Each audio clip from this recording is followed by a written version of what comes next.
어머니, 죄송해요. 이번 추석은 정말 바빠서 못 가요. 일이 터져서요. 수화기 너머로 들려오는 아들의 목소리에는 조금의 미안함도 느껴지지 않았습니다. 핑계라는 걸 알면서도 나는 그저 알았다고 답할 수밖에 없었습니다. 아들이 내 세상의 전부였으니까요. 그 전화 한 통이 내 낡은 세상에 균열을 내기 시작했다는 걸 그때는 미처 알지 못했습니다. 이바구 시작 전에 구독과 좋아요 눌러주시면 놀라운 인생 사연들을 누구보다 먼저 무료로 만나보실 수 있습니다. 그 전화가 오기 며칠 전, 저는 설레는 마음으로 벽에 걸린 달력을 바라보았습니다. 낡고 빛바랜 달력, 그 위에 제가 직접 그려넣은 붉은 동그라미. 추석. 1년에 고작 한두 번 볼까 말까 한 아들 민준이의 얼굴을 실컷 볼 수 있다는 기대감. 그것 하나만으로도 찌든 일상의 피로가 가시는 듯 했습니다. 아들 민준이는 제게 삶의 이유 그 자체였습니다. 남편이 허망하게 세상을 떠난 뒤 저는 제 자신을 돌아볼 틈도 없이 억척스럽게 살아야 했습니다. 새벽에는 시장 좌판에서 채소를 팔았고 해가 지면 식당 주방으로 달려가 산더미처럼 쌓인 그릇을 닦았습니다. 손톱 밑에는 늘 검은 흙대가 끼어 있었고 독한 세제의 부르튼 손은 겨울 논바닥처럼 갈라져 피가 배어 나오기 일쑤였습니다. 그래도 저는 괜찮았습니다. 제 품에 안겨 잠든 민준이의 얼굴을 보고 있노라면 세상의 모든 시름이 눈 녹듯 사라졌으니까요. 엄마, 나 이번에 반장 됐어. 엄마, 이것 봐. 나 상장 받아왔어.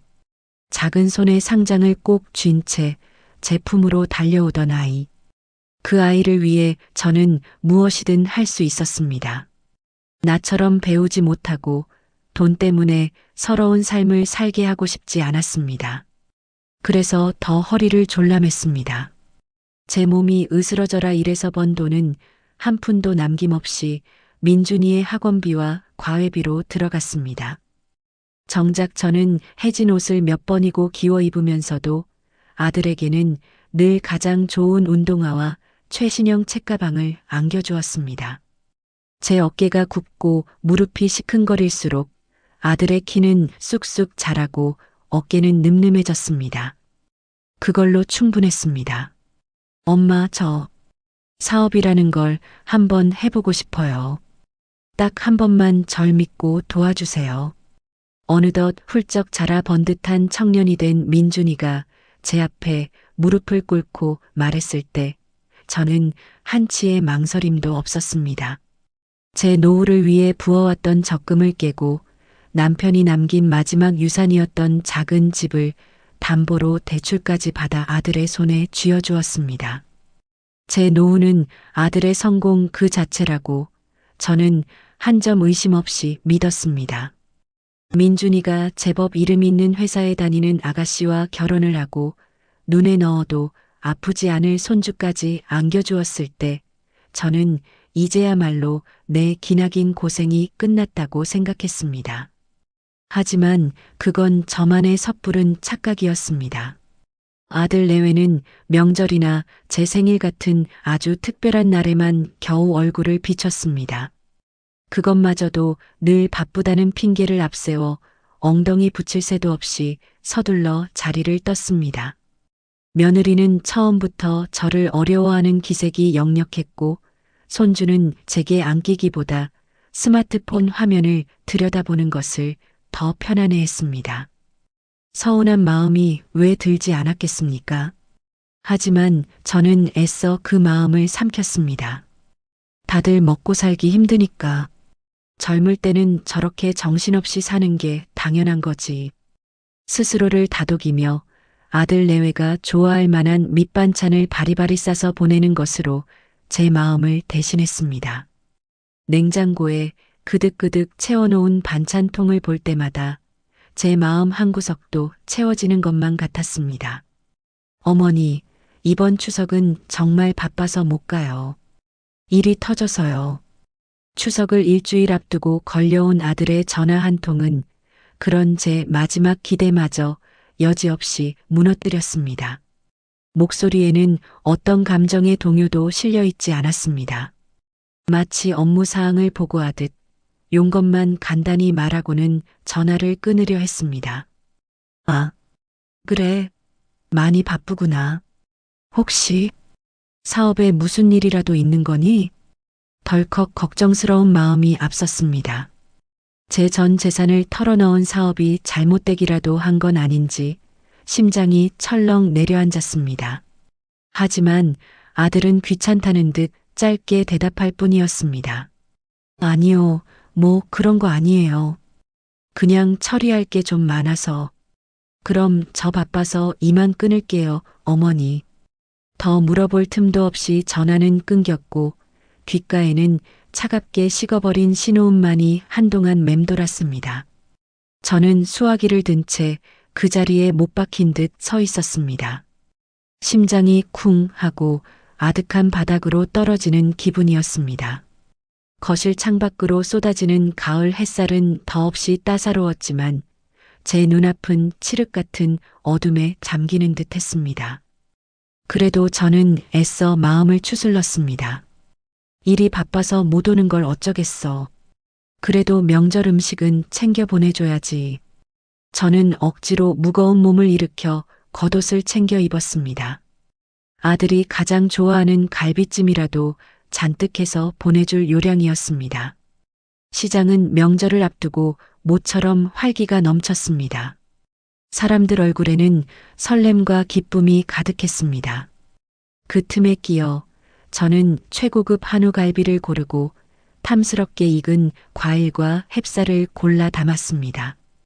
양손 가득 묵직한 짐을 들고 집으로 돌아오는 길, 발걸음은 천근만근 무거웠지만 마음 한구석에서는 작은 희망이 피어올랐습니다.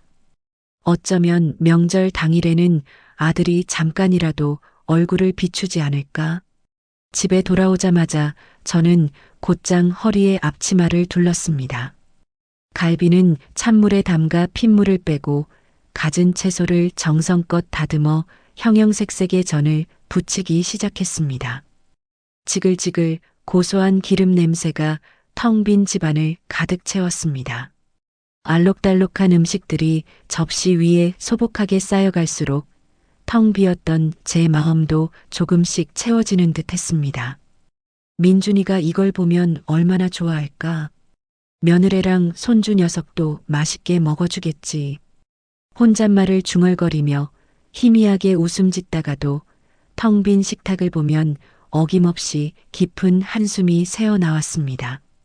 이렇게 많은 음식을 누구와 함께 나눈단 말인가. 모두가 가족과 함께 모여 웃음꽃을 피울 명절에 홀로 남아 음식을 만들고 있는 제 신세가 처량하게 느껴졌습니다. 밤늦도록 이어진 음식 준비가 모두 끝났을 때 저는 녹초가 된 몸을 이끌고 낡은 소파에 털썩 주저앉았습니다. 텔레비전에서는 귀성길에 오른 사람들의 행복한 표정과 오랜만에 만난 가족들이 서로를 부둥켜 안는 모습이 쉴 새 없이 흘러나왔습니다. 그 너무나도 평범한 풍경들이 오늘따라 유난히 날카로운 유리 조각이 되어 제 가슴을 후벼 팠습니다. 결국 저는 텔레비전을 끄고 말았습니다. 정막이 내려앉은 거실, 시계 초침 소리만이 유난히 크게 들려왔습니다. 식탁 위에는 제가 밤새 만든 음식들이 가득했습니다. 김이 모락모락 나는 갈비찜 노릇하게 부쳐진 각종 전, 삼색나물과 갓 지은 햅쌀밥까지. 하지만 그 음식들을 함께 나눌 사람은 아무도 없었습니다. 저는 힘없이 일어나 식탁 앞에 앉았습니다. 혹시나 하는 마음에 아들에게 문자를 보냈습니다. 아들아, 내가 좋아하는 갈비찜이랑 전 부쳤다. 바쁘면 내가 가져다 줄까? 한참을 기다려도 답장은 오지 않았습니다. 저는 멍하니 식어가는 음식들을 바라보았습니다. 아들을 위해 평생을 바쳤는데 결국 제 곁에 남은 것은 이 차가운 음식들과 지독한 외로움뿐이었습니다. 눈물이 핑 돌았지만 입술을 굳게 깨물어 간신히 참아냈습니다. 이제 우는 것도 지쳤습니다. 창밖은 이미 짙은 어둠에 잠겨 있었습니다. 저는 불도 켜지 않은 어두운 거실에 홀로 앉아 현관문 쪽을 하염없이 바라보았습니다. 혹시라도, 정말 혹시라도 서프라이즈라며 아들이 문을 열고 들어오지 않을까? 바보 같은 기대라는 걸 알면서도 저는 쉽사리 그 자리에서 일어날 수가 없었습니다. 그렇게 저는 식어가는 명절 음식과 함께 깊고 외로운 밤을 맞이하고 있었습니다. 추석 당일 아침이었습니다. 밤새 뒤척이다 뜬 눈으로 밤을 새운 저는 동이 트자마자 몸을 일으켰습니다. 습관처럼 부엌으로 향해 어젯밤 차려둔 명절 음식을 다시 한번 데우고 새로 지은 밥을 퍼서 밥그릇과 국그릇을 식탁 위에 올렸습니다. 아들의 것, 며느리의 것, 그리고 손주 서준이의 것까지. 세 개의 수저를 나란히 놓는 제 손길은 기계처럼 무감각했습니다. 창밖에서는 명절 아침의 부산스러운 소음이 희미하게 들려왔습니다. 이웃집 아이들이 한복을 곱게 차려입고 제잘거리는 소리, 전 부치는 고소한 냄새가 바람을 타고 넘어왔지요. 하지만 저희 집은 섬처럼 고요했습니다. 그 고요함이 마치 거대한 벽이 되어 저를 세상과 단절시키는 것만 같았습니다. 저는 텅 빈 식탁 의자에 홀로 앉았습니다. 눈앞에는 김이 모락모락 피어오르는 음식들이 가득했지만 숟가락을 들 생각조차 나지 않았습니다. 혹시라도, 정말 혹시라도 아들이 아침 일찍 찾아오지 않을까 하는 마지막 기대감. 그 바보 같은 미련이 저를 식탁 앞에 붙잡아두고 있었습니다. 시간은 무심하게 흘러갔습니다. 아침 해가 중천에 떠오르고 텔레비전에서는 대통령의 추석 맞이 연설이 흘러나왔습니다. 더도 말고 덜도 말고 한가위만 같아라. 그 상투적인 명절 인사가 오늘따라 유난히 공허하게 들렸습니다. 모두가 행복하고 풍성해야 할 이 명절에 저는 왜 이토록 처참하고 외로워야 하는 걸까요? 그때였습니다.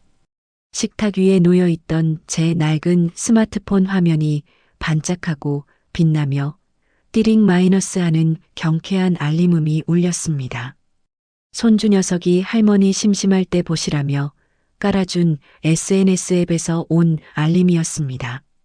서준님이 새로운 사진을 게시했습니다. 라는 글자가 화면 위에 떠올랐습니다. 평소 같았으면 복잡해서 무시했을 테지만 그날은 지푸라기라도 잡는 심정으로 저는 조심스럽게 그 알림을 손가락으로 눌렀습니다. 그리고 다음 순간 저는 숨쉬는 법을 잊어버렸습니다.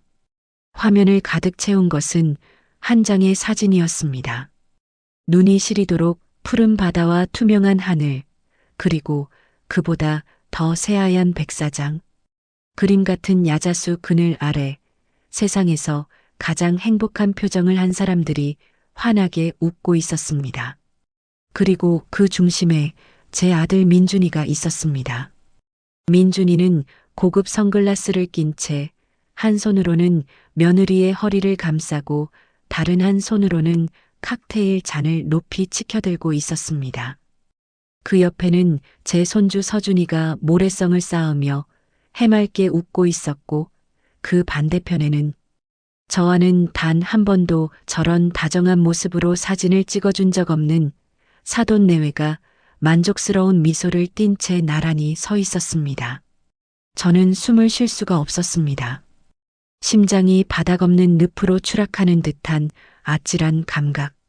사진 밑에 달린 짧은 글귀가 흐릿한 시야 속으로 잔인하게 파고들었습니다. 몰디브에서 보내는 행복한 추석 아침, 가족여행, 힐링, 사랑하는 우리 가족. 추석 아침, 가족여행. 단어 하나하나가 날카로운 유리 조각이 되어 제 심장을 후벼 팠습니다. 사업 때문에 바쁘다던 아들이었습니다. 일이 터져서 정신이 없다던 아들이었지요. 그런데 지금 제 눈앞에 있는 것은 이 추석 아침에 세상 모든 행복을 다 가진 듯한 표정으로 처가 식구들과 가족여행을 즐기고 있는 아들의 모습이었습니다. 저에게는 단 한 번도 보여준 적 없는 저렇게 편안하고 환한 웃음을 말입니다. 손에서 힘이 풀리며 스마트폰이 툭 하고 식탁 위로 떨어졌습니다. 숟가락과 부딪히며 쨍하는 날카로운 소리를 냈지만 저는 그것을 알아챌 경황도 없었습니다. 머릿속이 새하얗게 비어버린 것 같았습니다. 아무런 생각도 할 수 없었습니다. 그저 온몸의 피가 역류하여 차갑게 식어가는 끔찍한 감각만이 온몸을 지배할 뿐이었습니다. 아닐 거야. 이건 뭔가 잘못된 거야.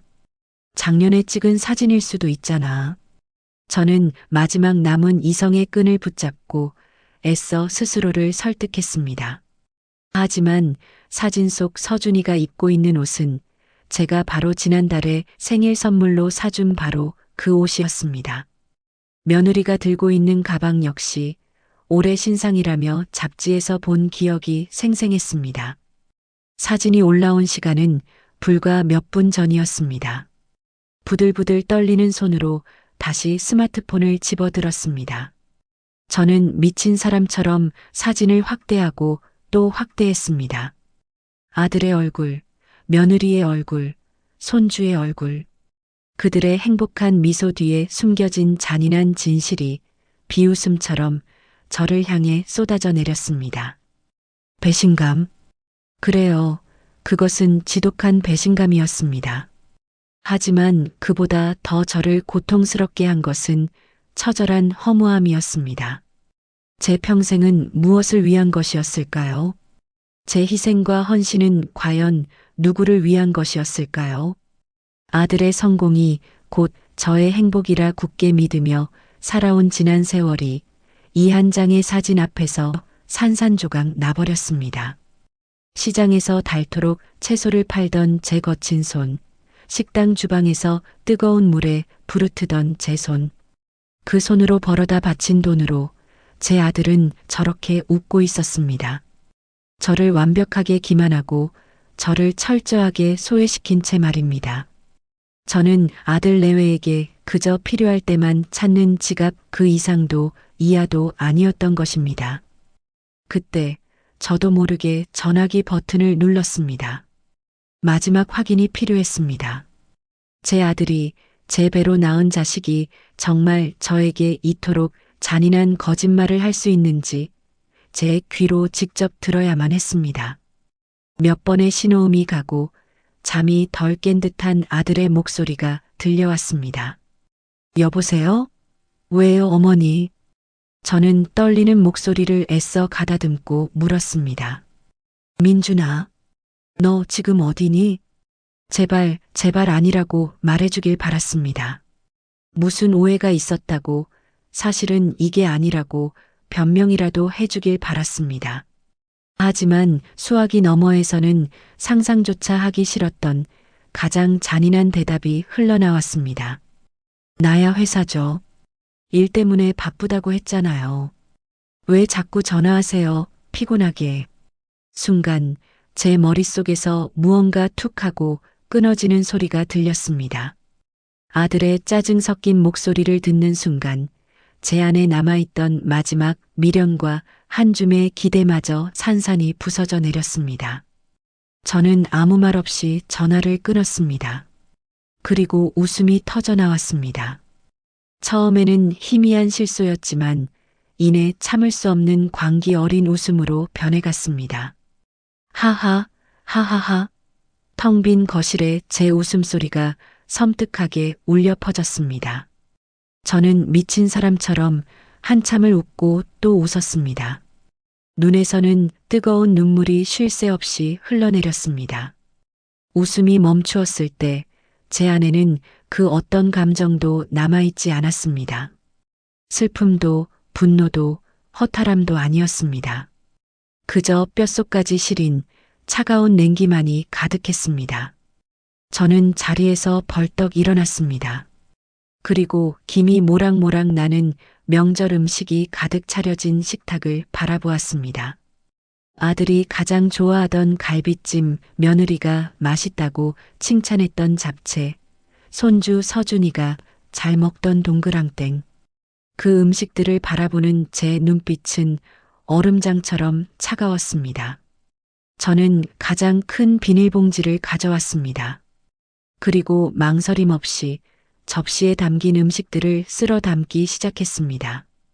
따뜻한 온기가 채 가시지 않은 갈비찜을, 정성껏 부쳐낸 오색전을, 갓 무쳐낸 나물들을, 제 손으로 만든 모든 것들을 쓰레기처럼 봉지 안에 쑤셔 넣었습니다. 그것은 단순히 음식을 버리는 행위가 아니었습니다. 제 지난 세월, 제 어리석었던 희생과 맹목적인 사랑에 대한 장례식이었습니다. 음식물 쓰레기 봉투를 들고 집 밖으로 나섰습니다. 환한 대낮, 이웃들은 창문 너머로 저를 이상한 눈초리로 쳐다봤지만 저는 아랑곳하지 않았습니다. 아파트 단지 구석에 위치한 음식물 쓰레기 수거함에 저는 미련 없이 봉지를 던져 넣었습니다. 철펑 마이너스 하는 소리와 함께 제 지난 인생의 일부가 그렇게 버려졌습니다. 그날 이후 저의 시간은 멈췄습니다. 추석 연휴가 어떻게 지나갔는지 기억나지 않습니다. 텔레비전에서는 여전히 명절의 끝자락을 즐기는 사람들의 모습이 흘러나왔지만 제 귀에는 아무 소리도 들리지 않았습니다. 저는 며칠 동안 물 한 모금 마시지 않고 낡은 소파에 미라처럼 누워 있었습니다. 잠을 자는 것도 깨어 있는 것도 아니었습니다. 그저 텅 빈 천장을 응시하며 제 인생을 송두리째 부정당한 그 순간을 곱씹고 또 곱씹었습니다. 아들의 웃음소리, 며느리의 교태 섞인 목소리, 사돈의 만족스러운 표정, 그 모든 것이 잔상처럼 눈앞에 어른거렸습니다. 그들의 행복이 비수가 되어 제 심장을 쉴 새 없이 찔러댔습니다. 배신감에 몸서리치다가도 이 모든 것이 제 어리석음 때문이라는 자책감에 숨이 막혔습니다. 제가 아들을 잘못 키웠습니다. 제 맹목적인 사랑이 아들을 괴물로 만들었습니다. 며칠이 흘렀을까요? 더 이상 눈물조차 흐르지 않을 때쯤 저는 비틀거리며 자리에서 일어났습니다. 거울 속에 비친 제 모습은 낯설기 짝이 없었습니다. 퀭한 눈, 푸석한 피부, 하얗게 센 머리카락. 지난 며칠 사이 저는 폭삭 늙어버린 것 같았습니다. 하지만 그 늙고 초라한 얼굴 위로 이전에는 볼 수 없었던 차갑고 단단한 무언가가 자리 잡고 있었습니다. 저는 안방으로 향했습니다. 그리고 장롱 가장 깊숙한 곳, 겹겹이 쌓인 낡은 이불 더미 밑바닥에 손을 뻗었습니다. 손끝에 딱딱한 나무 상자의 감촉이 느껴졌습니다. 수십 년간 저 혼자만 그 존재를 알고 있었던 남편의 유품이자 저의 마지막 보루가 담긴 상자였습니다. 묵직한 상자를 꺼내 바닥에 내려놓았습니다. 삐걱거리는 경첩을 열자 그 안에서 빛바랜 서류 봉투 하나가 모습을 드러냈습니다. 부동산 등기권리증, 그리고 그 옆에는 남편이 세상을 떠나기 직전 제 손을 잡고 남긴 편지가 고이 접혀 있었습니다. 사랑하는 아내 정숙에게, 내가 당신에게 주는 마지막 선물이요. 내가 평생 당신 몰래 아껴 모은 돈으로 당신 이름으로 작은 상가 하나를 사두었소. 민준이에게는 절대 말하지 마시오. 이건 오롯이 당신 것이니 아들을 위해 쓰지 말고 부디 당신 자신을 위해 써주시오. 당신은 충분히 희생했고 충분히 사랑했소. 이제는 당신의 인생을 사시오. 저는 떨리는 손으로 등기권리증을 집어들었습니다. 서울특별시 강남구 라는 주소와 함께 소유주란에 제 이름 이정숙 석자가 또렷하게 적혀 있었습니다. 그래요, 저는 이 상가의 존재를 이미 알고 있었습니다. 남편이 세상을 떠난 후 남편의 유언대로 이 사실을 아들에게 철저히 비밀로 해왔습니다. 아들이 사업 자금을 부탁했을 때도, 결혼 자금이 모자라 쩔쩔맬 때도 저는 이 상가를 내놓지 않았습니다. 그것은 제 마지막 자존심이자 혹시 모를 미래에 저를 지켜줄 유일한 방패라고 생각했기 때문입니다. 하지만 아들을 향한 제 내리사랑은 그 마지막 자존심마저 무너뜨릴 뻔했습니다. 아들이 사업에 어려움을 겪을 때마다 저는 밤새 이 상자를 끌어안고 고민했습니다. 이걸 팔아서 아들을 도와줘야 하나? 내 노후가 뭐가 중요하랴? 내 아들이 잘 되는 게 먼저지. 남편의 유언을 어기고 싶은 유혹이 수십 번도 더 저를 흔들었습니다.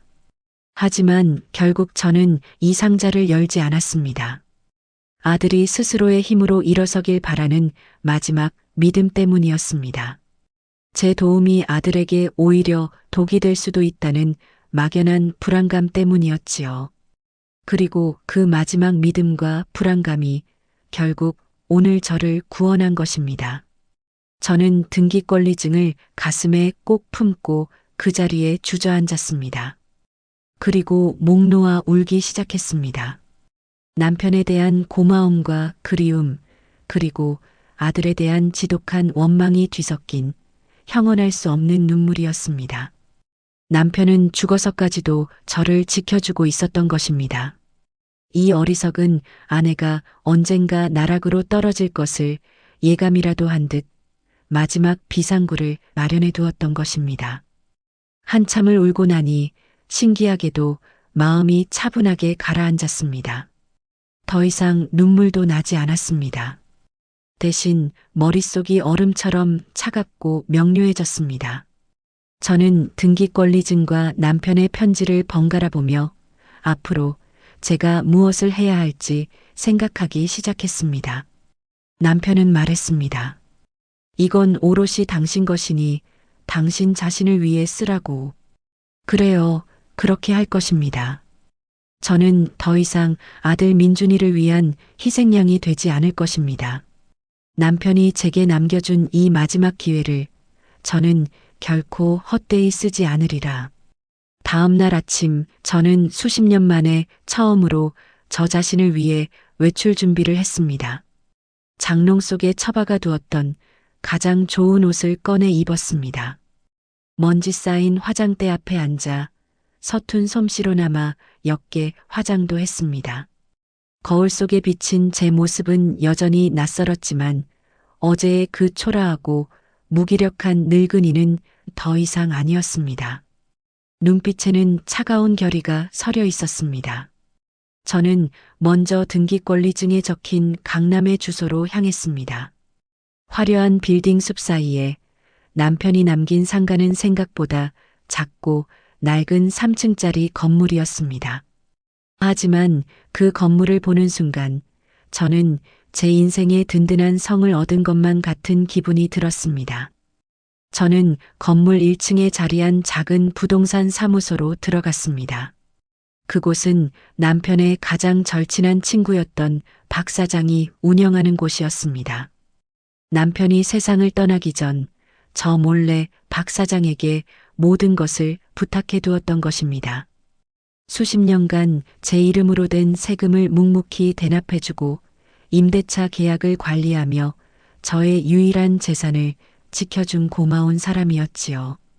형수님, 어쩐 일이십니까? 여기까지는. 박 사장은 갑작스러운 저의 등장에 놀라면서도 이내 따뜻한 차를 내어주었습니다. 저는 그동안의 사정을 모두 털어놓을 수는 없었지만 이제 제가 직접 이 건물을 관리해야 할 때가 온 것 같다고 말했습니다. 제 결연한 눈빛을 읽었는지 박 사장은 더 이상 아무것도 묻지 않고 두툼한 서류철 하나를 꺼내주었습니다. 형님이 언젠가 아주머니께서 찾아오실 날이 있을 거라고 했습니다. 그때가 되면 이걸 모두 전해드리라고 신신당부하셨지요. 지난 수십 년간의 임대계약서와 세금 납부 영수증, 그리고 건물 관리 내역입니다. 단 한 푼의 오차도 없이 모두 기록해 두었습니다.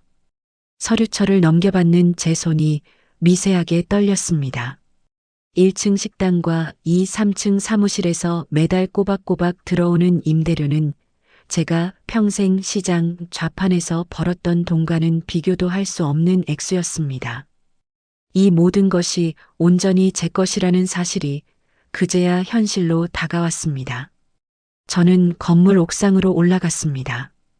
발 아래로 펼쳐진 화려한 도시의 풍경을 내려다보며 저는 깊은 숨을 내쉬었습니다. 이제 저에게는 돈이 있습니다. 그리고 저를 믿고 지지해줄 든든한 조력자도 있습니다. 아들에게 복수하고 제 남은 인생을 완전히 새롭게 시작할 수 있는 모든 것이 갖춰진 셈입니다. 저는 주머니에서 스마트폰을 꺼냈습니다.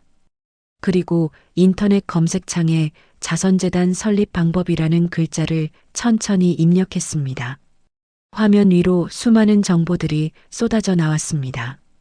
복잡하고 어려운 내용들이었지만 저는 하나하나 놓치지 않고 꼼꼼하게 읽어 내려갔습니다. 그래요, 이것입니다. 단순히 아들에게서 모든 것을 빼앗는 것만으로는 부족합니다. 저는 아들이 그토록 무시하고 경멸했던 그의 어머니가 얼마나 대단한 사람이 될 수 있는지를 똑똑히 보여줄 것입니다.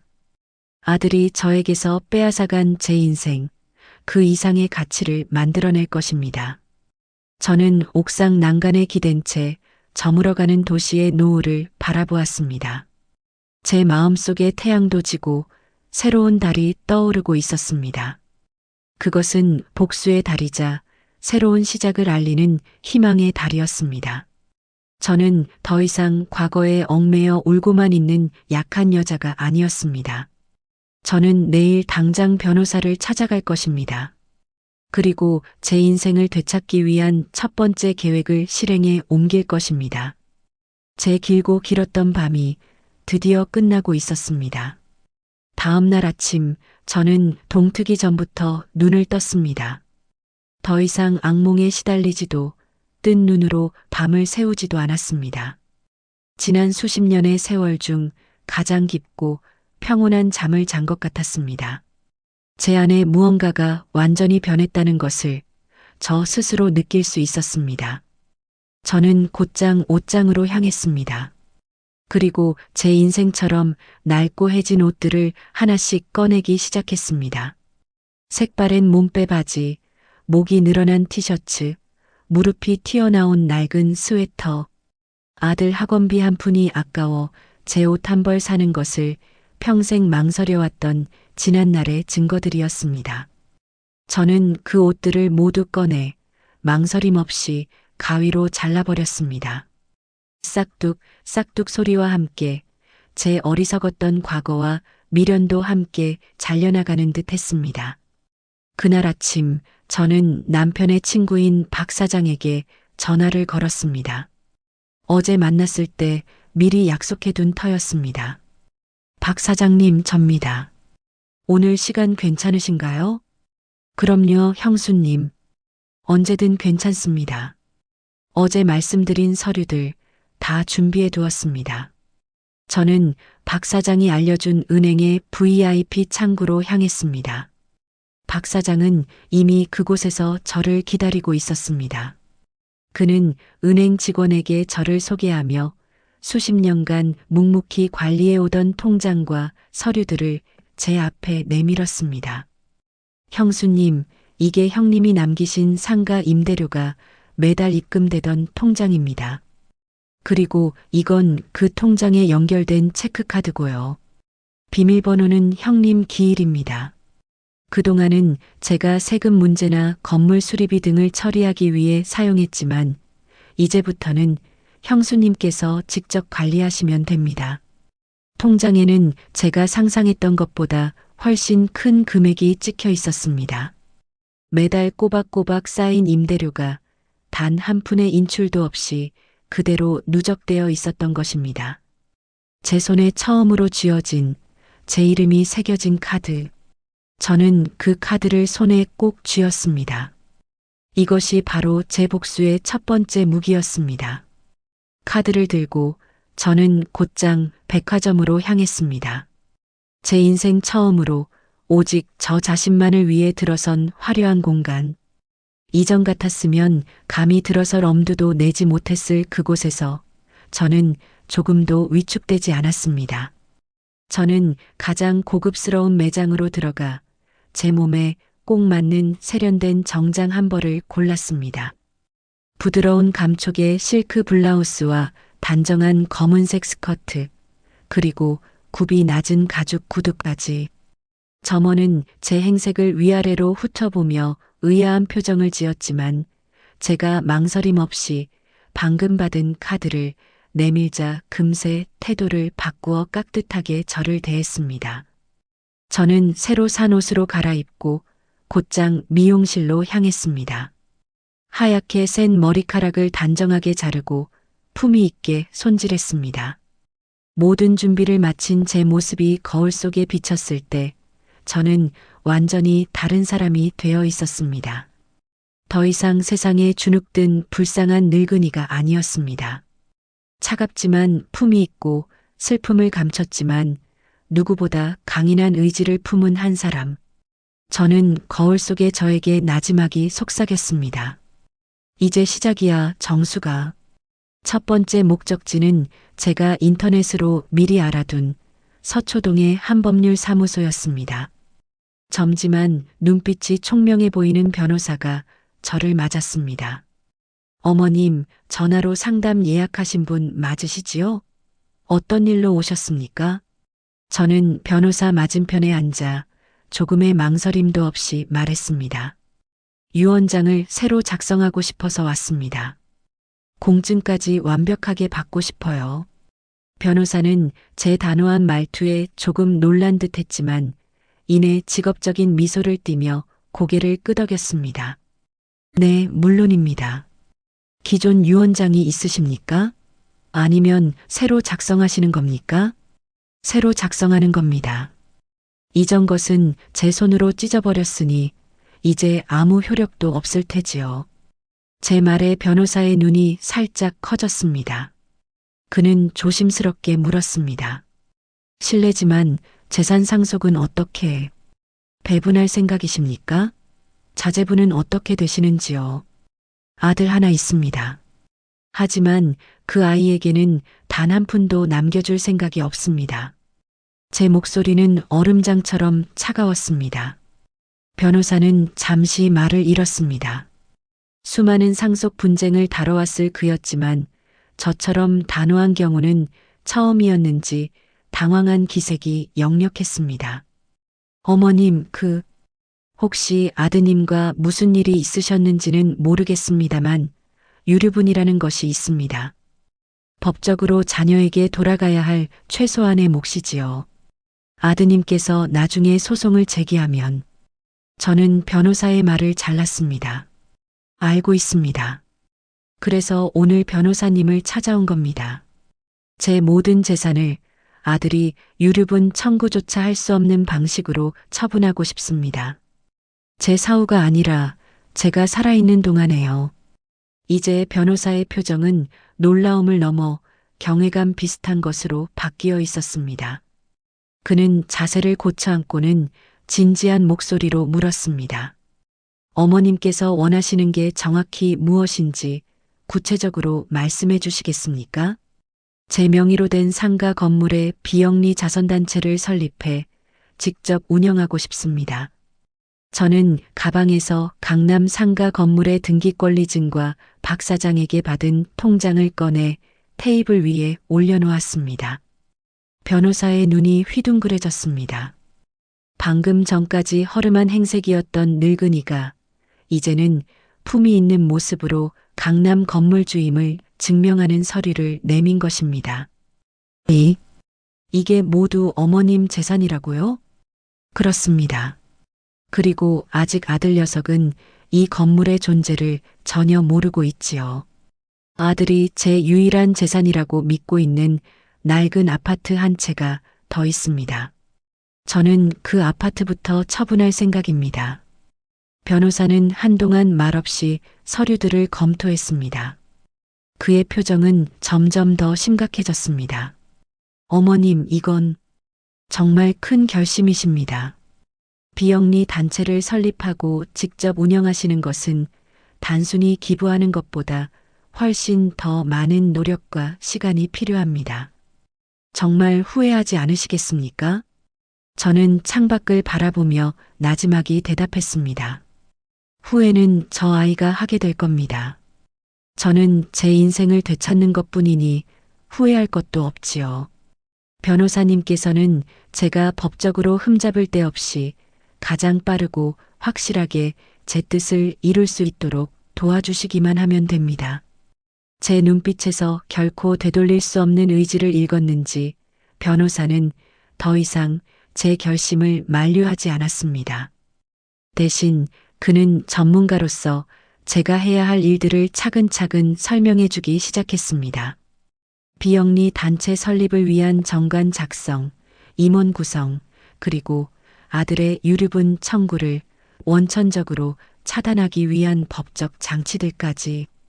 그의 설명을 들으며 제 머릿속의 복수는 점점 더 구체적인 형태를 갖추어 갔습니다. 법률사무소에서 나온 저는 곧장 제가 살고 있는 아파트 근처의 부동산 중개업소로 향했습니다. 금매라고 쓰인 낡은 간판이 눈에 들어왔습니다. 어서 오세요, 손님. 어떤 일로? 중개인은 스마트폰 게임에 열중하다가 저를 보고는 마지못해 고개를 들었습니다. 저는 제 아파트 주소를 말하며 단도직입적으로 물었습니다. 이 아파트를 팔려고 내놓으려고 합니다. 최대한 빨리 처분하고 싶으니 시세보다 조금 싸게 내놓아 주십시오. 중개인은 제 행색과 말투를 번갈아 보며 의아한 표정을 지었습니다. 사모님 댁 말입니까? 글쎄요, 요즘 경기가 안 좋아서. 그래도 워낙 오래된 아파트라 큰 돈은 못 받습니다. 그런데 갑자기 집은 왜? 어디 더 좋은 데라도 이사 가시려고요? 그건 신경 쓰실 것 없습니다. 그냥 가장 빨리 사겠다는 사람이 나타나도록 잘 부탁드립니다. 제 단호한 태도에 중개인은 더 이상 캐묻지 않고 컴퓨터로 시세를 조회하기 시작했습니다. 그가 제시한 금액은 제 생각보다 훨씬 적은 액수였습니다. 하지만 저는 조금도 개의치 않았습니다. 이 아파트의 가격은 중요하지 않았습니다. 중요한 것은 이 아파트가 곧 사라질 운명이라는 사실 그 자체였으니까요. 아들이 유일한 희망이라고 믿고 있는 어머니의 마지막 보금자리가 이제 시장에 매물로 나왔다는 것. 그것이 제 복수의 첫 번째 단계였습니다. 저는 중개인에게 매물 위임 계약서에 도장을 찍어주고 사무실을 나왔습니다. 그날 저녁 집으로 돌아오는 길에 아파트 입구 게시판에 제가 내놓은 아파트의 금매 전단지가 붙어 있는 것을 보았습니다. 제 집 호수가 적힌 그 종이 한 장을 보니 기분이 묘했습니다. 수십 년간 제 모든 희로애락이 담겼던 공간. 아들을 키우고 남편을 떠나보냈던 바로 그곳. 하지만 제 마음속에는 시원섭섭함 대신 차가운 만족감만이 가득했습니다. 집으로 돌아온 저는 텅 빈 거실 소파에 앉아 창밖을 바라보았습니다. 어둠이 내린 도시의 불빛들이 보석처럼 반짝였습니다. 제 손에는 그날 변호사에게 받아온 비영리 단체 설립 절차 안내문이 들려 있었습니다. 제가 그 안내문을 펼쳐 제2의 인생을 설계하려는 바로 그 순간 주머니 속에서 스마트폰이 울렸습니다. 화면에 뜬 이름은 내 아들이었습니다. 저는 잠시 망설이다 차가운 미소와 함께 통화 버튼을 눌렀습니다. 이제 더 이상 그의 전화에 가슴 철렁일 일은 없을 것입니다. 왜 그러니, 아들? 제 목소리는 저 자신이 듣기에도 놀랄 만큼 평온하고 차분했습니다. 어머니, 저 민준이에요. 잘 지내셨어요? 수화기 너머에서는 아무 일도 없었다는 듯 유쾌하고 살가운 아들의 목소리가 흘러나왔습니다. 그 목소리에는 일말의 죄책감이나 미안함도 묻어있지 않았습니다. 마치 제게 끔찍한 상처를 준 사람이 아니라 세상에서 가장 효심 깊은 아들이라도 되는 것처럼 말입니다. 그래, 별일 없다. 다행이네요. 제가 지난주에 급한 출장이 잡혀서요. 해외에 잠깐 나갔다 왔거든요. 아, 정말 정신없이 바빴습니다. 그래도 틈틈이 어머니 생각 많이 했어요. 저는 아무 말 없이 아들의 뻔뻔한 거짓말을 듣고 있었습니다. 해외 출장, 몰디브의 푸른 바다와 자결하는 태양, 그리고 처가 식구들과의 행복한 웃음. 그 모든 것이 해외 출장이라는 단어 하나로 포장되고 있었습니다. 헛웃음이 나왔지만 입술을 깨물어 간신히 참았습니다. 그래서 이번 주말에 아내랑 서준이 데리고 잠깐 들를게요. 어머니 얼굴도 뵙고 맛있는 것도 좀 사가겠습니다. 왜 대답이 없으세요, 어머니? 혹시 주말에 약속 있으세요? 저는 잠시 침묵하다 나지막이 대답했습니다. 아니다. 와라. 전화를 끊고 저는 창밖을 바라보았습니다. 제 마음속에서는 그 어떤 기대나 설렘도 피어오르지 않았습니다. 저는 이미 알고 있었습니다. 아들이 저를 찾아오는 진짜 이유를. 이것은 저에게 주어진 마지막 시험이었습니다. 제 아들이 과연 구제불능의 괴물인지 아니면 아직 한 줌의 양심이라도 남아있는 인간인지를 확인해야 할 마지막 관문. 약속한 주말 오후 현관문 초인종이 울렸습니다. 인터폰 화면에는 명품 옷을 잔뜩 차려입은 아들 내외와 그 뒤에 숨어 뚱한 표정을 짓고 있는 손주 서준이의 모습이 보였습니다. 저는 아무런 표정 변화 없이 문을 열어주었습니다. 어머니, 저희 왔어요. 아이고, 집이 왜 이렇게 썰렁해요? 아들은 마치 제 집인 양 거실로 성큼성큼 들어서며 너스레를 떨었습니다. 며느리는 제 손에 고급 과일 바구니 하나를 건네며 위아래로 저를 훑어보았습니다. 어머님, 그동안 무슨 일 있으셨어요? 얼굴이 반쪽이 되셨네. 옷차림도 그렇고 꼭 딴 사람 같아요. 며느리의 목소리에는 걱정보다 호기심과 경계심이 더 짙게 배어 있었습니다. 저는 며느리의 시선을 피하지 않고 똑바로 마주보며 덤덤하게 말했습니다. 나이 들면 다 그런 거란다. 제 짧은 대답에 며느리는 잠시 할 말을 잃은 듯 입술을 달싹였습니다. 거실 소파에 자리를 잡고 앉아 저는 아무것도 내어주지 않았습니다. 예전 같았으면 아들이 오기 전부터 그가 좋아하는 식혜나 수정과 하다못해 시원한 보리차라도 미리 끓여두었을 테지만 이제는 그러고 싶은 마음이 조금도 들지 않았습니다. 어머니, 그런데 집이 왜 이렇게 휑해요? 반찬 냄새도 하나도 안 나고 꼭 이사갈 집 같아요. 아들은 어색한 분위기를 무마하려는 듯 일부러 과장된 몸짓으로 주위를 두리번거렸습니다. 저는 아무 말 없이 아들을 바라보았습니다. 제 시선이 부담스러웠는지 아들은 헛기침을 하며 본론을 꺼내기 시작했습니다. 어머니, 사실 제가 오늘 찾아뵌 건 다름이 아니라 좀 부탁드릴 게 있어서요. 올 것이 왔구나. 저는 속으로 냉소를 머금었습니다. 이번에 제가 추진하는 사업이 아주 중요한 단계에 접어들었거든요. 투자만 제대로 받으면 정말 대박이 날 수 있는 아이템입니다.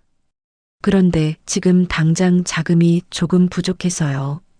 어머니께서 이번 한 번만 더 도와주시면 제가 정말 크게 성공해서 몇 배, 몇십 배로 갚겠습니다. 네, 제 아시잖아요. 저 아무거나 붙잡고 이러는 놈 아닌 거. 아들은 비굴할 정도로 허리를 숙이며 제 손을 잡으려 했습니다. 저는 조용히 손을 뒤로 빼 그가 제 몸에 손끝 하나 대지 못하게 했습니다. 그리고는 가장 차갑고 무미건조한 목소리로 입을 열었습니다. 그래서 얼마가 필요한데? 제 질문에 아들의 얼굴이 환하게 밝아졌습니다. 그는 이때다 싶어 손가락 5개를 활짝 펴 보였습니다. 5억이면 됩니다. 그것만 있으면. 저는 아들의 말을 중간에 잘랐습니다. 없다. 네. 뭐라고요, 어머니? 아들은 제 말을 잘못 들었다는 듯 귀를 제 쪽으로 기울이며 되물었습니다. 저는 그의 눈을 똑바로 쳐다보며 한 글자 한 글자 힘주어 다시 말했습니다. 돈 없다고 했다. 순간 거실의 공기가 싸늘하게 얼어붙었습니다. 아들의 얼굴에서 미소가 사라지고 당혹감과 불쾌감이 뒤섞인 표정이 떠올랐습니다. 며느리 역시 믿을 수 없다는 듯 저와 아들을 번갈아 쳐다보았습니다. 아니, 어머니, 농담하시는 거죠? 어머니가 돈이 없다는 게 말이 돼요? 제가 다 아는데. 내가 뭘 아는데? 그동안 모아두신 돈도 있으시고 또 이 아파트도 있잖아요. 이거 담보로 대출이라도. 저는 자리에서 일어나 부엌으로 향했습니다. 그리고 찬장에서 유리컵 하나를 꺼내 정수기에서 아무런 온기 없는 차가운 맹물을 가득 따랐습니다. 그리고는 아들 앞 테이블에 탁 소리가 나게 내려놓았습니다. 목마를 테니 물이나 마시거라. 이것이 저의 대답이었습니다. 더 이상 너에게 줄 정성은 이 차가운 물 한 잔 외에는 아무것도 없다는 무언의 선언. 아들은 제 행동의 의미를 알아차리지 못한 채 황당하다는 표정으로 저를 바라보았습니다. 어머니, 지금 저랑 장난하세요? 제가 지금 얼마나 급한 상황인데 고작 물 한 잔이라니요. 아들의 목소리가 높아지기 시작했습니다. 며느리도 옆에서 거들었습니다. 어머님, 정말 너무하세요. 민준 씨가 어머님 아들이잖아요. 아들이 이렇게 힘들어하는데 어떻게 그렇게 매정하게. 저는 두 사람의 원망 섞인 목소리를 들으며 조용히 입을 열었습니다. 내가 평생 너를 위해 어떻게 살았는지 너는 단 한 번이라도 생각해 본 적이 있니? 네. 그게 지금 무슨. 시장에서 좌판을 깔고 식당 주방에서 그릇을 닦으며 내 학비를 댔다. 내 옷 한 벌 사입지 않고 내 몸 아픈 것 돌보지 않고 오직 내 성공만을 위해 내 모든 것을 바쳤다. 그런데 너는 나에게 뭘 해주었지? 어머니, 갑자기 옛날 이야기는 왜 꺼내세요? 제가 지금 돈이 급하다니까요. 아들은 제 말을 끝까지 들을 생각조차 없었습니다. 그의 머릿속에는 오직 돈 생각뿐이었습니다. 그 순간 저는 깨달았습니다. 제 아들은 더 이상 제가 아는 그 아이가 아니라는 것을. 제 희생과 사랑을 거름 삼아 오직 자신의 이기심과 탐욕만을 키워온 괴물이 되어버렸다는 것을. 저는 자리에서 일어섰습니다. 그리고 현관문을 가리키며 말했습니다. 돌아가거라. 그리고 다시는 돈 부탁할 생각으로 나를 찾아오지 마라. 너에게 줄 돈은 이제 단 한 푼도 없다. 어머니. 아들이 소리쳤지만 저는 돌아보지 않았습니다. 제 마음속에 남아있던 마지막 미련과 연민의 불씨가 완전히 꺼져버렸기 때문입니다. 아들 내외는 분을 이기지 못하고 온갖 불평을 쏟아내며 집을 나섰습니다. 쾅! 하고 현관문이 닫히는 소리가 마치 제 과거와의 완전한 단절을 알리는 신호탄처럼 들렸습니다. 저는 텅 빈 거실에 홀로 서서 창밖으로 멀어지는 그들의 뒷모습을 가만히 지켜보았습니다. 그들은 끝까지 자신들이 무엇을 잘못했는지 깨닫지 못할 것입니다. 어머니가 왜 변했는지 이해하려 하지도 않을 것입니다. 그저 자신들의 탐욕을 채워주지 않는 저를 원망하고 미워하겠지요. 그래요, 그걸로 충분했습니다. 이제 저는 확신할 수 있었습니다. 제 복수는 정당하며 제 결심은 결코 틀리지 않았다는 것을.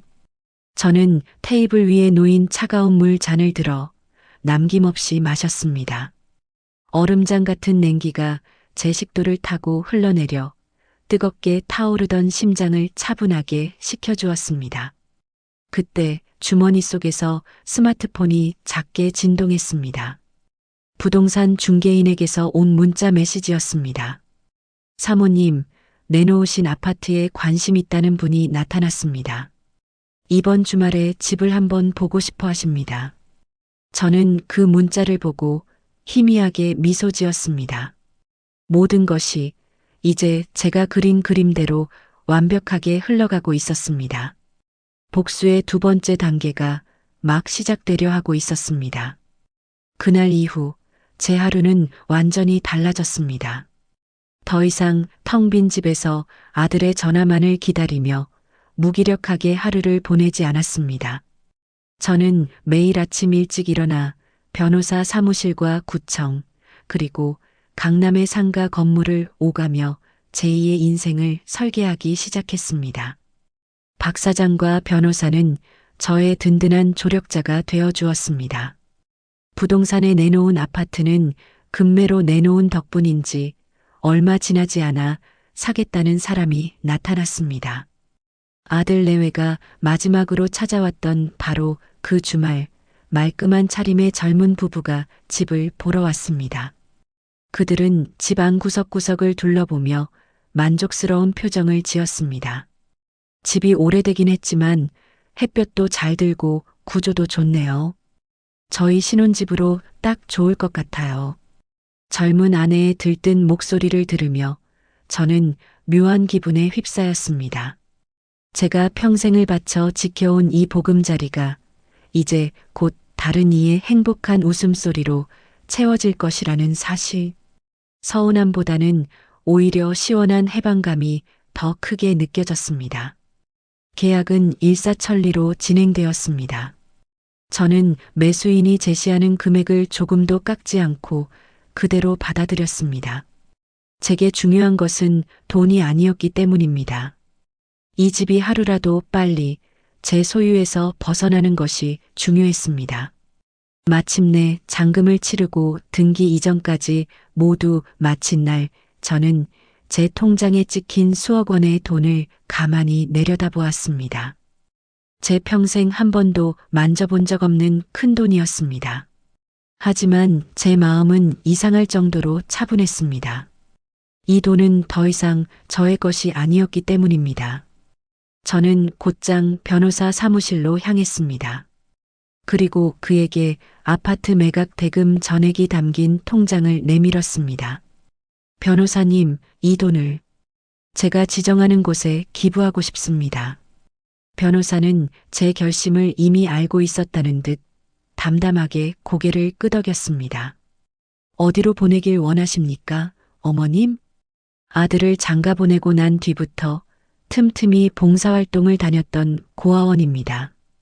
다 키운 아들이 떠나고 난 빈자리의 허전함을 그곳 아이들의 웃음소리로 채우곤 했지요. 제 목소리는 차분했지만 그 안에는 수십 년간 쌓아온 진심이 담겨 있었습니다. 텅 빈 집에서 홀로 시간을 보낼 때면 저는 시장에 들러 아이들이 좋아할 만한 간식을 사들고 그곳을 찾았습니다. 그곳 아이들의 해맑은 눈을 보며 세상 모든 아이들이 제 손주처럼 귀하다는 것을 새삼 깨닫곤 했습니다. 언젠가 형편이 나아지면 꼭 저 아이들을 위해 무언가 해주고 싶다고 다짐했었지요. 그 약속을 이제야 지킬 수 있게 된 것입니다. 그 고아원에 제 이름이 아닌 제 남편의 이름 김현수로 기부해 주십시오. 하늘에 있는 그 사람도 분명 기뻐할 겁니다. 변호사는 제 뜻에 따라 모든 절차를 신속하게 처리해 주었습니다. 며칠 뒤 제 손에는 기부자 김현수라고 선명하게 적힌 기부금 영수증 한 장이 들려 있었습니다. 아파트 매각 대금 전액이 고아원에 전달되었다는 증거였습니다. 저는 그 영수증을 품에 안고 홀로 그 고아원을 찾아갔습니다. 여전히 낡고 허름했지만 아이들의 해맑은 웃음소리로 가득한 곳. 저는 멀리서 아이들이 노는 모습을 한참 동안 지켜보았습니다. 제 기부금으로 아이들이 더 따뜻한 겨울을 나고 더 맛있는 음식을 먹게 될 거라는 생각에 제 마음속 응어리가 조금은 풀어지는 듯 했습니다. 제 인생 처음으로 돈으로 누군가를 도울 수 있다는 사실에 가슴 벅찬 평온함을 느꼈습니다. 그 시각 아들 민준이는 강남의 화려한 술집에서 친구들과 어울려 술을 마시고 있었습니다. 야, 민준아. 너 요새 무슨 좋은 일 있냐? 얼굴이 아주 폈어. 뭐 그냥 그렇지. 세상 사는 게 다 그런 거 아니겠냐? 민준이는 친구들의 부러움 섞인 시선을 즐기며 보란 듯이 값비싼 양주를 주문했습니다. 그의 머릿속에는 며칠 전 찾아갔던 어머니의 차가운 모습은 이미 사라진 지 오래였습니다. 늙으면 다 고집만 세진다더니 자기 아들이 이렇게 힘들어하는데 돈 몇 푼 아까워서 벌벌 떨기는. 두고 보셔. 내가 어떻게 성공하는지. 그때 가서 후회해도 소용없을 테니. 민준이는 어머니가 곧 마음을 바꿀 것이라 굳게 믿고 있었습니다. 평생 자신을 위해 모든 것을 바쳤던 어머니였으니까. 이번에도 결국 자신의 부탁을 들어줄 것이라고 그는 한치의 의심도 하지 않았습니다. 고아원에서 돌아온 저는 곧장 정숙재단 설립 준비에 박차를 가했습니다. 변호사와 박 사장의 도움을 받아 비영리 단체 설립을 위한 정관을 작성하고 함께 일할 임원들을 물색하기 시작했습니다. 저의 진심 어린 계획을 들은 몇몇 지인들이 기꺼이 동참 의사를 밝혀왔습니다. 강남의 상가 건물은 리모델링에 들어갔습니다. 1층 식당은 계약 기간이 끝나는 대로 저소득층 어르신들과 결식아동들을 위한 무료 급식소로 바뀔 예정이었습니다. 2층과 3층의 사무실은 재단 운영을 위한 공간과 법률 및 심리 상담이 필요한 사람들을 위한 쉼터로 꾸며질 것이었습니다. 하루하루가 어떻게 지나가는지 모를 정도로 바빴습니다. 평생 누군가를 위해 희생만 해왔던 제가 이제는 온전히 제 의지로, 제 이름으로 무언가를 만들어가고 있었습니다. 몸은 고됐지만 마음은 날아갈 듯 가벼웠습니다.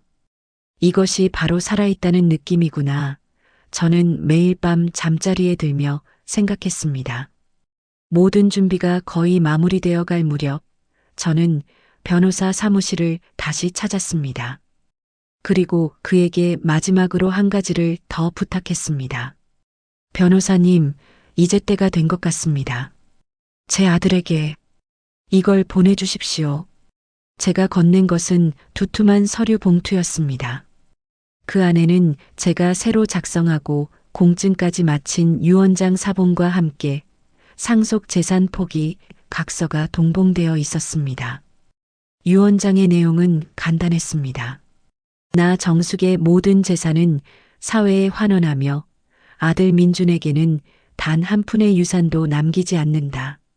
변호사는 제 얼굴을 잠시 바라보다가 이내 결심한 듯 고개를 끄덕였습니다.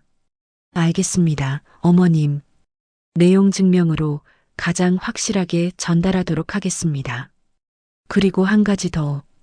이 아파트 매매 계약서, 사본과 기부금 영수증 사본도 함께 보내주십시오. 제 아들이 그토록 원하던 집이 어떻게 되었는지 똑똑히 알아야 하지 않겠습니까? 저는 싸늘한 미소와 함께 품속에 간직하고 있던 기부금 영수증 사본을 꺼내 변호사에게 건넸습니다. 며칠 뒤 민준이는 자신의 사무실에서 우편물 하나를 받게 될 것입니다.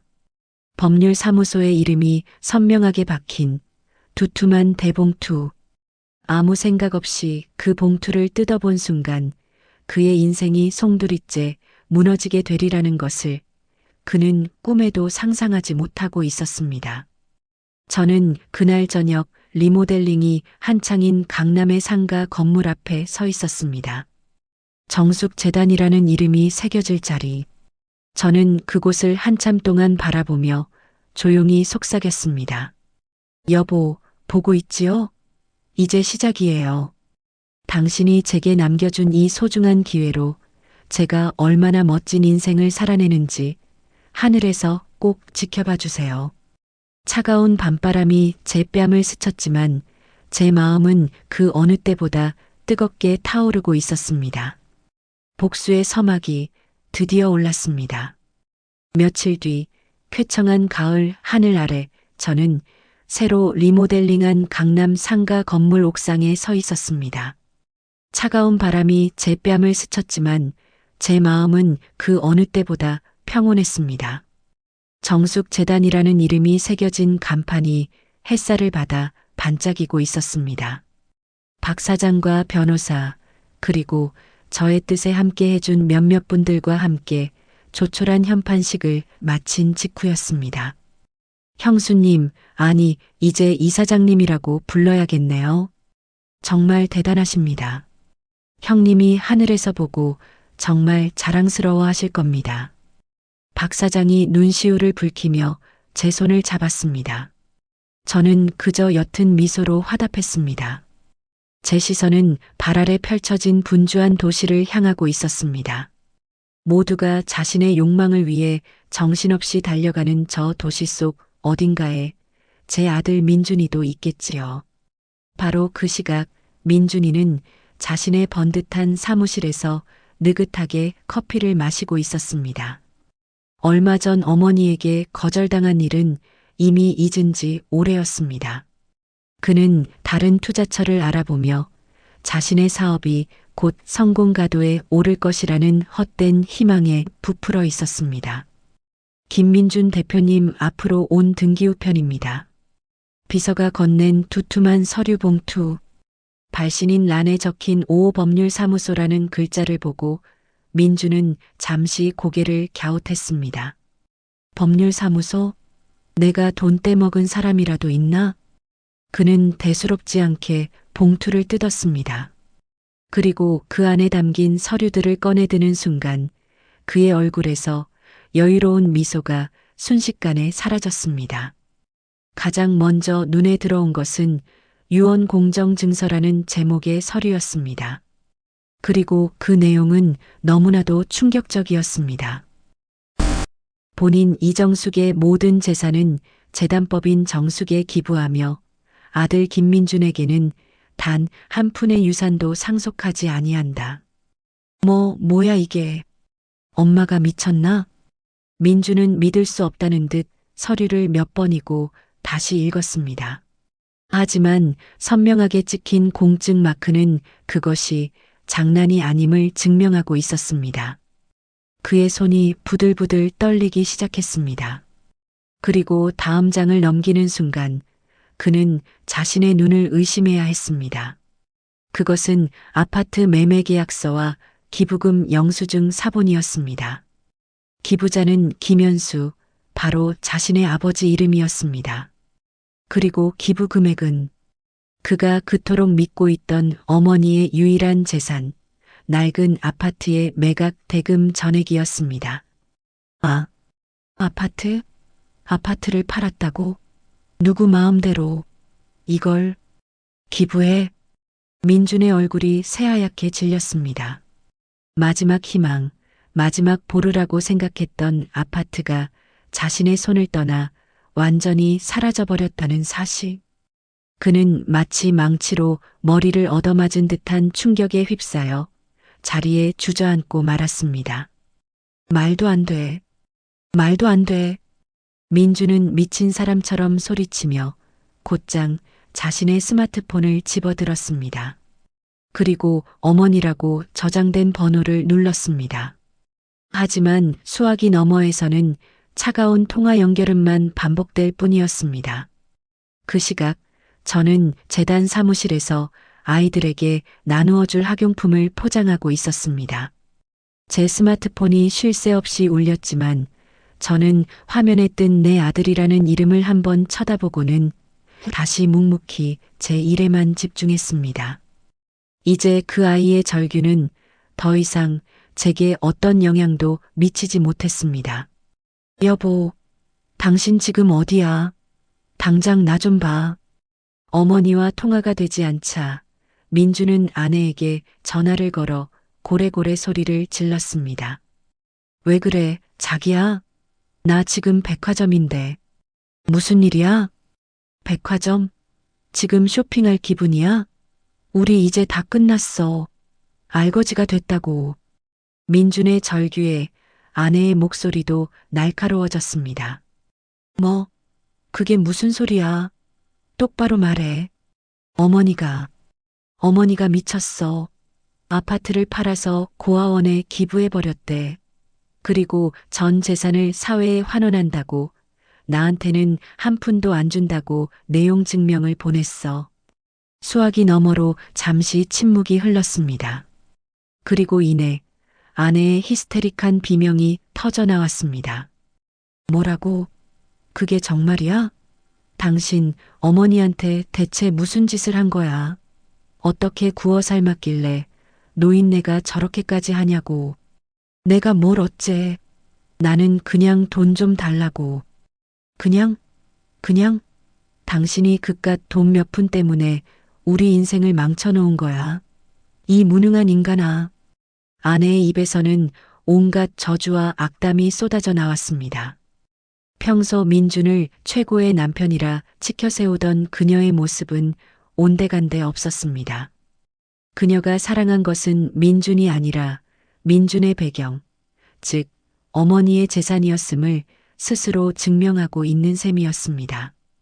전화를 끊은 민준은 완전히 넋이 나간 사람처럼 사무실에 주저앉았습니다. 모든 것이 거짓말 같았습니다. 평생 자신의 발밑에 있을 것이라 믿었던 어머니의 배신, 자신을 향해 온갖 경멸을 쏟아내던 아내의 본 모습, 그가 쌓아 올렸다고 믿었던 모든 것들이 한순간에 신기루처럼 사라지고 있었습니다. 아니야. 이건 꿈일 거야. 아파트는 그대로 있을 거야. 민주는 마지막 희망을 붙잡고 미친 듯이 사무실을 뛰쳐나갔습니다. 그는 차를 몰아 제가 살던 낡은 아파트로 향했습니다. 제발 모든 것이 그대로이기를 빌면서 아파트에 도착한 그는 엘리베이터를 타고 익숙한 저희 집 현관문 앞에 섰습니다. 그는 떨리는 손으로 도어락 비밀번호를 눌렀습니다. 하지만 삐비빅 마이너스 하는 경고음과 함께 문은 열리지 않았습니다. 엄마, 문 좀 열어봐. 엄마. 민주는 미친 듯이 문을 두드리고 소리쳤습니다. 잠시 후 문이 빼꼼히 열리고 낯선 젊은 남자의 얼굴이 나타났습니다. 누구신데요? 여기서 이렇게 소란 피우시면 곤란합니다. 누구냐고? 내가 이 집 아들이야. 비켜. 민주는 남자를 밀치고 집 안으로 들어서려 했습니다. 하지만 집안의 풍경은 그가 알던 모습이 아니었습니다. 세련된 가구들과 알콩달콩한 신혼의 흔적들, 그리고 그의 앞을 막아서는 젊은 부부의 황당한 표정. 무슨 소리 하시는 겁니까? 이 집은 저희가 2달 전에 사서 이사 온 집입니다. 당장 나가지 않으면 경찰에 신고하겠어요. 그제야 민주는 깨달았습니다. 모든 것이 끝났다는 것을. 어머니는 정말로 집을 팔았고 자신에게 돌아올 것은 없다는 것을. 그는 힘없이 무릎을 꿇고 주저앉았습니다. 그의 귓가에는 아무것도 들리지 않았습니다. 저는 그날 저녁 박 사장과 변호사, 그리고 새로 꾸려진 재단 이사들과 함께 조촐한 식사를 했습니다. 리모델링이 끝난 상가 건물 1층, 이제 곧 무료 급식소로 문을 열게 될 그 공간에서였습니다.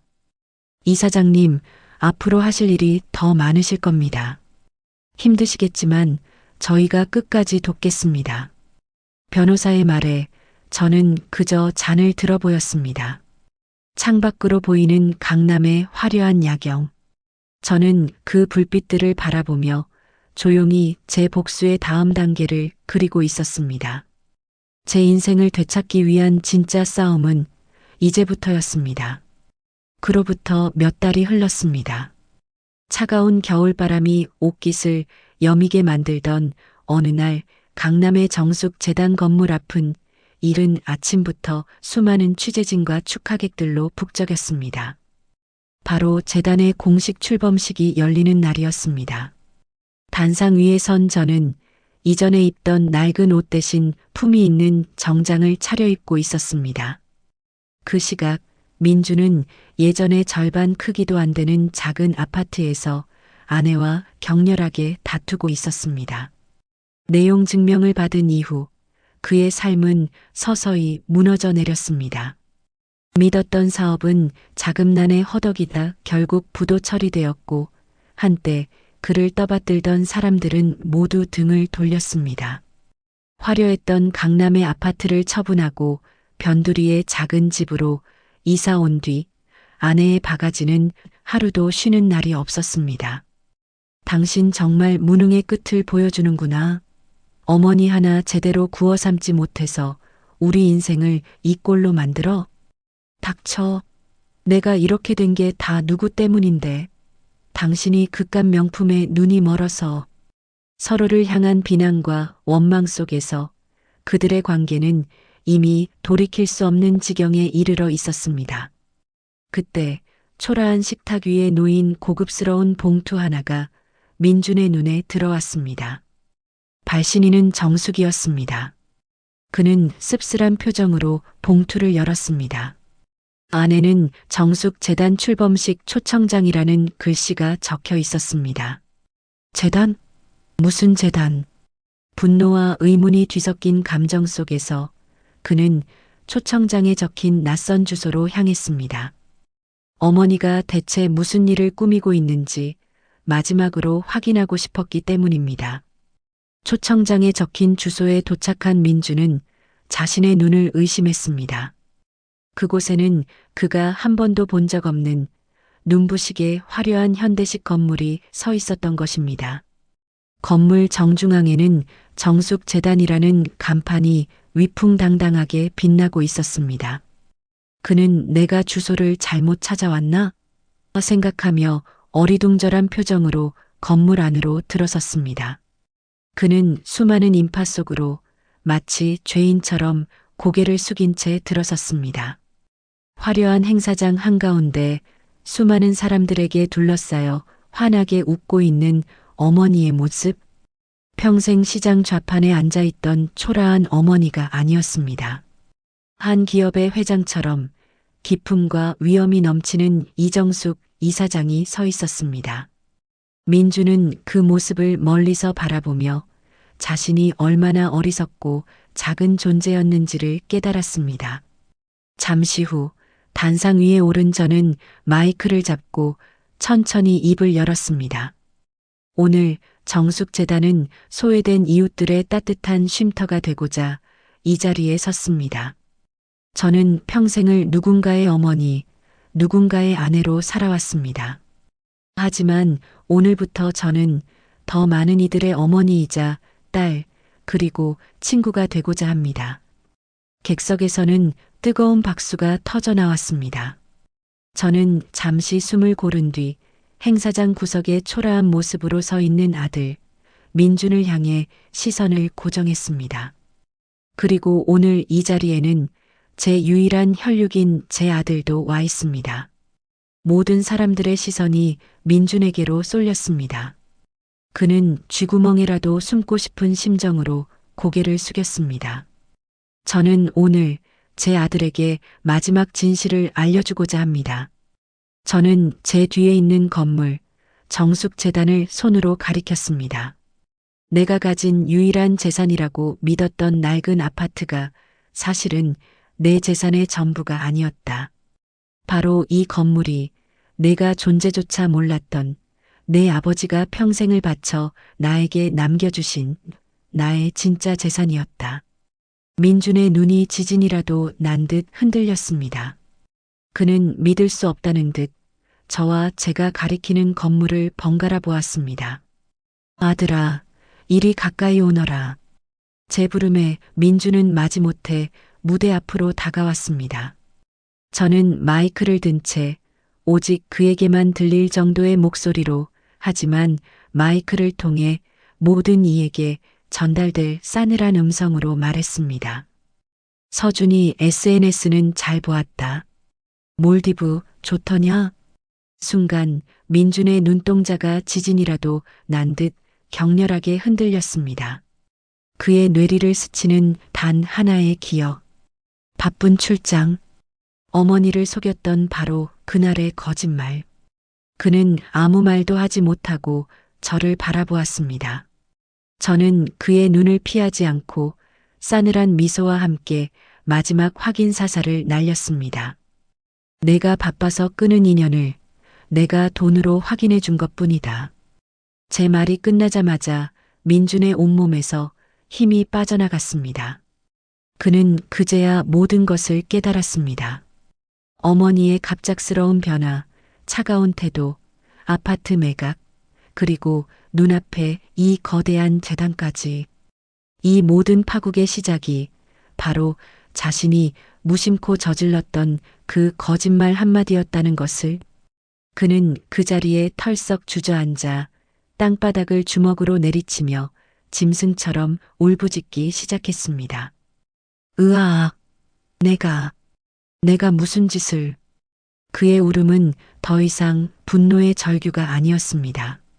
자신의 어리석음과 탐욕에 대한 처절한 후회, 어머니를 챙기지 않은 것에 대한 뼈저린 자책이었습니다.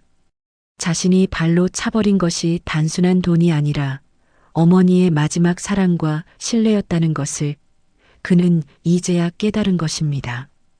출범식이 끝나고 저는 홀로 옥상 정원에 서 있었습니다. 어느새 다가온 민준이 제 뒤에서 조용히 무릎을 꿇었습니다. 그는 차마 제 얼굴을 보지 못하고 고개를 숙인 채 떨리는 목소리로 말했습니다. 어머니, 제가 다 잘못했습니다. 저는 사람도 아니었습니다. 제발 저를 용서하지 마세요. 대신 제가 평생 어머니에게 진 빚을 갚으며 살 수 있도록 기회를 한 번만 주십시오. 그의 목소리에는 그 어떤 거짓이나 가식도 없었습니다. 저는 천천히 몸을 돌려 눈물범벅이 된 아들의 얼굴을 가만히 내려다보았습니다. 제 마음속에서 수십 년간 저를 짓눌러왔던 분노와 슬픔의 응어리가 천천히 녹아내리는 것을 느꼈습니다. 일어서거라. 제 말에 민주는 고개를 들었습니다. 나에게 용서를 구하지 마라. 대신 내 자신의 삶으로 증명해 보이거라. 내가 정말 다른 사람이 될 수 있는지를. 저는 그에게 재단의 일을 맡기지 않았습니다. 돈을 쥐어주지도 않았습니다. 대신 저는 그가 자신의 힘으로 다시 일어서도록 그저 멀리서 지켜보기만 했습니다. 그것이 제가 아들에게 줄 수 있는 마지막 사랑이자 가장 완벽한 복수였습니다. 몇 년 후 정숙재단은 대한민국을 대표하는 자선단체로 성장했습니다. 저는 수많은 사람들의 존경을 받으며 제2의 인생을 활기차게 살아갔습니다. 민주는 작은 회사에 취직해 월급의 일부를 쪼개 매달 재단에 익명으로 기부하며 자신의 죗값을 치르고 있었습니다. 어느 봄날 저는 남편의 묘를 찾았습니다. 따스한 봄 햇살 아래 저는 묘비 옆에 나란히 돋아난 작은 새싹을 보았습니다. 어쩌면 저 새싹이 제 아들 민준의 새로운 삶일지도 모른다고 생각했습니다. 여보, 나 잘했지요? 이제 더 이상 외롭지도 슬프지도 않아요. 당신 덕분에 나는 내 인생의 주인이 되었어요. 고마워요. 정말 고마워요. 따스한 봄 햇살 아래 제 얼굴 위로 한 줄기 눈물이 흘러내렸습니다. 하지만 그것은 더 이상 슬픔의 눈물이 아니었습니다. 제 길고 길었던 겨울이 끝나고 마침내 찾아온 따뜻한 봄을 알리는 행복의 눈물이었습니다. 오늘의 이바구는 여기까지입니다. 너희가 바빠서 끄는 인연을 내가 돈으로 확인해 준 것뿐이다. 주인공 정숙의 마지막 한마디가 유독 가슴을 파고드는 것은 어쩌면 우리 모두의 이야기일지도 모르기 때문입니다. 우리는 가장 가깝다는 이유로 가장 소중한 사람들에게 얼마나 많은 상처를 주고받으며 살아가고 있을까요? 지금 이 순간 사랑하는 가족에게 따뜻한 전화 한 통 해보는 것은 어떨까요? 여러분의 삶에 작은 변화를 만드는 이야기가 되었기를 바랍니다.